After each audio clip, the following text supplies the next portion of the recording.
السلام علیکم۔ نیپولین سے کسی نے پوچھا تھا کہ بھائی جان آپ کی کامیابی کا راز کیا ہے اور آپ اتنے کامیاب انسان کیسے ہیں؟ تو اس کا پیچھے جو لاجک ہے، جو سائنس ہے، وہ ذرا مجھے اس کے بارے میں بتائیں۔ تو آگے سے وہ ہنس کے جو ہے نا تھوڑا سا ویٹ کیا، تو اس کے بعد اس نے کہا ہے کہ میرا کامیابی کا راز جو ہے نا ایک چھوٹا سا راز ہے۔ وہ راز یہ ہے کہ جو میرے مسئلے مسائل میں جو آتے ہیں، ایشوز آتے ہیں میری لائف کے اندر یا کسی بھی قسم کے، تو میں اس کو ایک ویٹنگ ریگ میں نے اپنا بنایا ہوا ہے، تو میں اس کے اندر اس کو رکھ لیتا ہوں اور وہ میں اس کو انتظار کراتا ہوں پورے 30 دن کا۔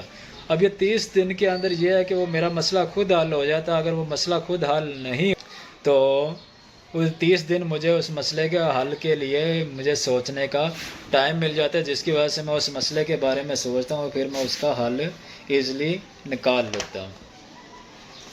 اسی طرح لائف کے اندر جو چیزیں ہیں، بعض اوقات کئی ایسے ایشوز آ جاتے ہیں، لوگ اسی وقت ریئیکٹ کرتے ہیں، اس کا بہت زیادہ نقصانات ہو جاتا ہے۔ اگر آپ کو محسوس ہوتا ہے کہ اگر میری لائف میں یہ ایشو آ گیا ہے، یہ مسئلہ بن گیا، اگر آپ اسی وقت ریئیکٹ کرتے ہیں اور اس کا نتیجہ یہ ہے کہ ہمیں منفی اثرات میں آتا ہے اور بہت زیادہ برا آتا ہے، تو بظاہر یہ کہ اسی وقت ریئیکٹ کرنے کے بجائے آپ صبر اور خاموشی کا مظاہرہ کریں اور کم سے کم 2 ہفتے کا ٹائم دیں۔ 2 ہفتے کے اندر وہ مسئلے کا حل کوئی نہ کوئی آپ کے ذہن میں اللہ تعالیٰ ڈال دے گا اور اس سے بڑے نقصانات سے آپ بچ سکتے ہیں۔